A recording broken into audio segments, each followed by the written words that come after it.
This year marks the 50th anniversary of the Kips Bay Decorator Showhouse here in New York. That means half a century of hundreds of designs crafted by amazing designers for hundreds and thousands of people to enjoy. This year there's been a bit of delay. The show house typically takes place in the spring, but due to unforeseen circumstances, it's been pushed out a bit. But we are so excited to hear the announcement that it's going to be back on September 30th.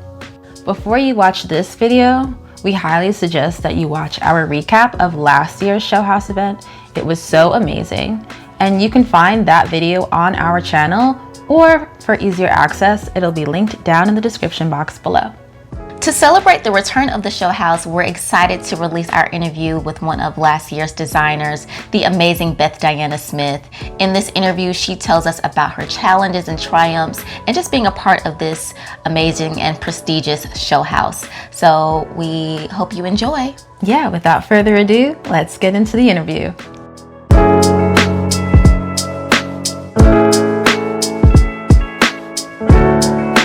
Beth Diana Smith took the design world by storm when she left her corporate job in finance and took over interior design. Now she's in so many publications. You can catch her in House Beautiful, Veranda, Open House, and she's actually here today to discuss one of her latest accolades with us. It's designing a space at the Kips Bay Decorator Showhouse. We're so excited to have you here today. Thank you so much for showing up. Thank you for having me. Okay, so we have a few questions for you. One of the first things I noticed when we went into your space, you had someone there, like an attendant there. And one thing that we could do is actually sit down. We could immerse ourselves in the space. We got to sit on your beautiful plush, kind of furry banquet there.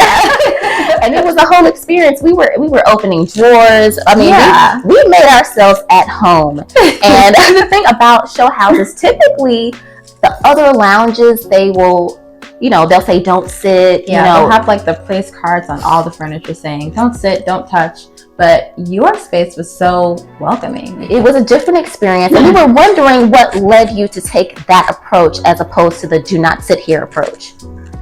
I think it's a few reasons. I'm very big into layering in my spaces. And I'm very big into pattern, color, texture, and that space was very textural. So if I put in all this time and effort, I was like, no, I want the people to feel all the things. I want you to touch the wallpaper. I want you to touch the banquette. I want you to touch the rug. I want you to touch everything. And because I'm very big into experiences, you can't experience something by not touching it. If I'm anywhere, and I'm sure you guys can relate, if I see a wallpaper, I'm touching it. Yeah. I want to know what it feels like. So I just wanted people to experience that same thing, because I made all of these choices for a reason. And even asking people to sit on the banquette, I'm like, I chose this foul fur because as a woman, we've all gone to dinner or lunch. We had on a skirt or shorts, and what you sat on was either metal or leather. It's too hot, it's too cold, it's sticky, it's gross. And I chose this fabric because I wanted someone to be able to wear whatever they want. I mean, even one of the guys who attended was like, I could just sit here naked all day. And I was like, you can't do that here. But it was that level of comfort where you felt like you could do whatever you want because it's so comfortable, and I wanted people to experience that. And people must have enjoyed it. I mean, there's times where I've come into the space and people have drawn on the actual fur. I should have done that. Tamu was here.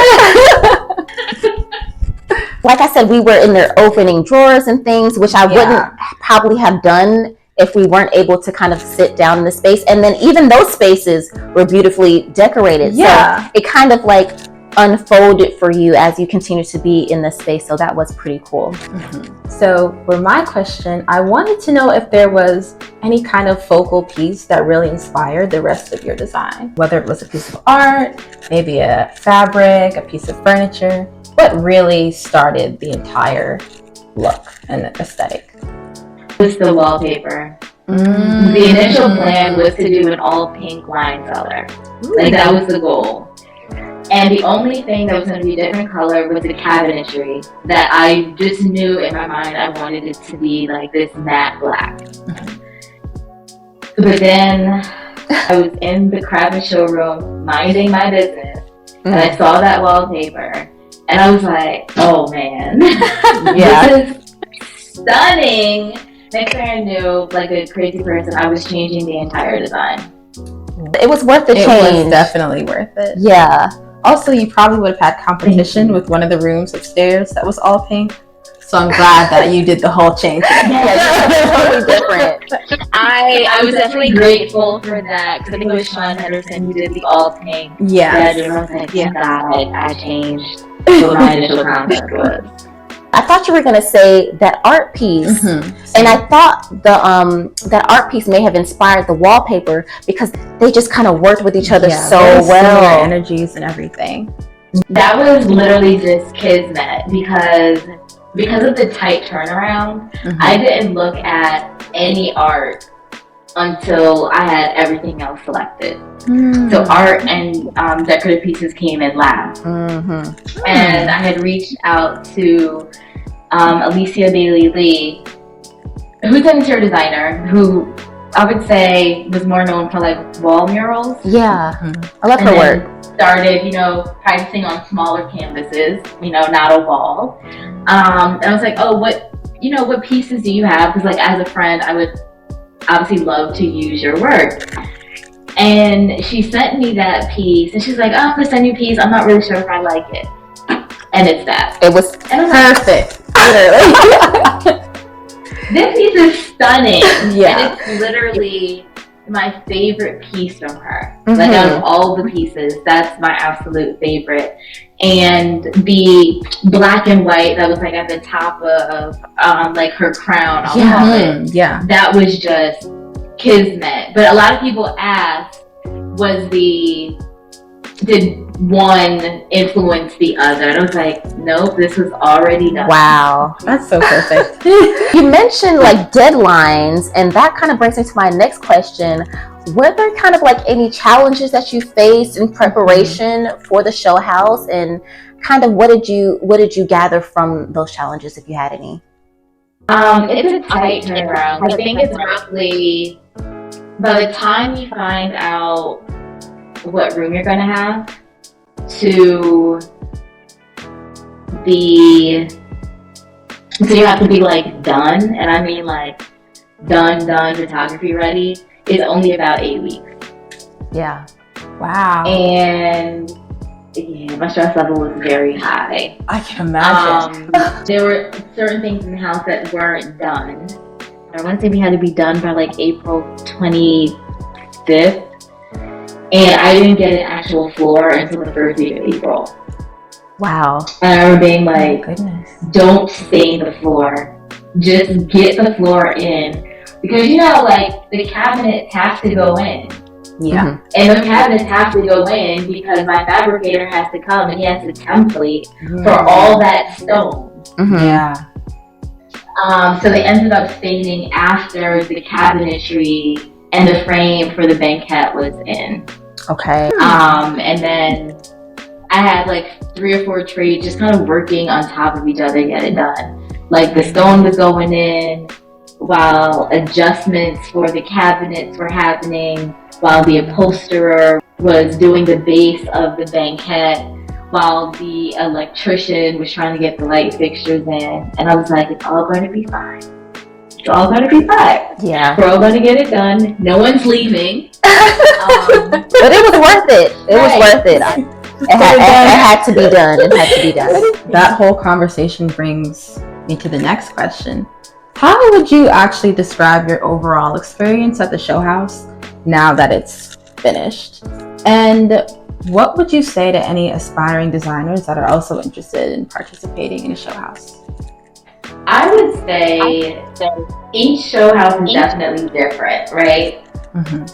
So I'll speak specifically for Kips Bay and then kind of like overall. I think it's important to note that show houses are expensive.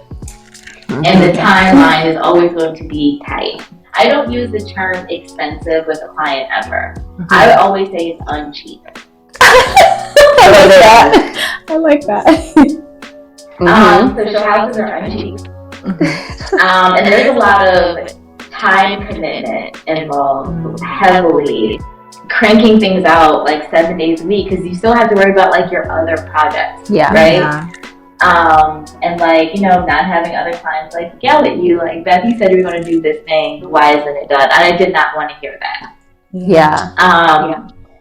So it's money, it's time, and you also have to ask yourself like the why. Why do you want to do that show house versus another show house? I think for most designers, kind of view Kips Bay, especially New York, which is like, this was its 49th year. The creme de la creme. That's like the Academy Awards. If you're going to do it, you gotta do it. There's no... You can't skip on the details. Like, everything. You have to be ready to make that type of commitment. Like, if you feel like, for whatever's going on in like work or personal life, you feel like you can't bring your A game, then don't do it, just wait. People are going to remember your screw up much better than your successes. It's true. So, wait. The advice is basically, if you don't have the time commitment, the money commitment, to not do it. And that's like, sounds like the advice that you're kind of generally giving. Which I agree, they are very expensive. With a big time commitment. That's why we were asking, like, what's your overall experience? I definitely had to send out like some thank you presents. And you know, like people who I, you know, kidnapped. those 3 install days. So I was also doing design on a dime, but when I said yes, I didn't realize that they were the coincide. Install days. It was like literally all hands on deck. I remember friends saying to me like, do you go to the bathroom? And I was like, yeah. She's like, we've been here for 7 hours and you have not left this room. And I was like, oh, she's right. Sometimes you just haven't eaten. Forget your bodily functions. You just forget. Right. So much going on. As long as you don't fall out on the floor, we're just gonna like keep moving. So because they tolerated me for like 3 full days of working literally early morning to late at night, I had to put together like thank you packages and take them to like a very uncheap dinner. Oh, that is so graceful. That's beautiful. So I did that for like a lot of the vendors, like a bottle of wine or just something. Even like the parking lot, I always parked at. Like they treated me so well during the time. Like I gave them like 4 bottles of wine. Like, thank you, because they were just letting me like go back and forth.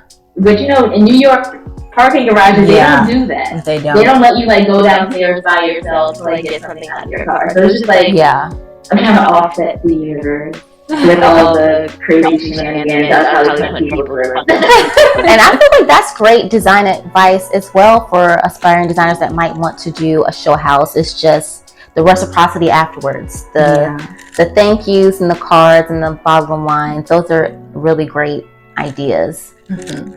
Did you have to apply, or so somebody reaches out? How does it work? Technically, with Kips Bay, there is an application process. But I had done Kips Bay Palm Beach in 2022. And they had reached out last year, I think, about another show house. And I was like,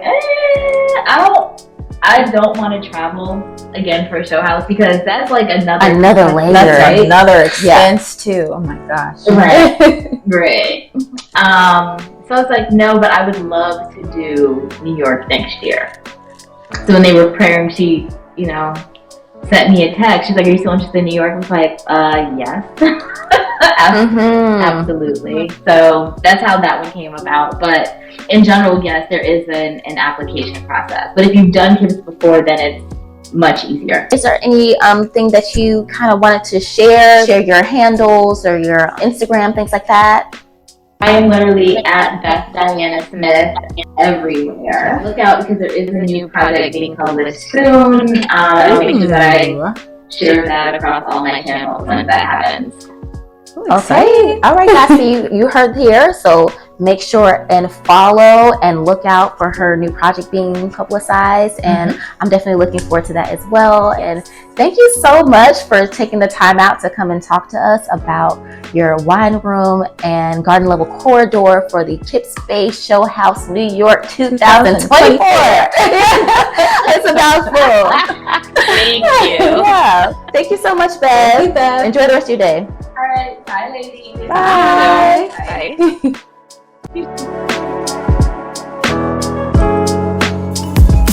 Elegance in every touch, passion in their soul. Looks bad interiors, their legacy will grow.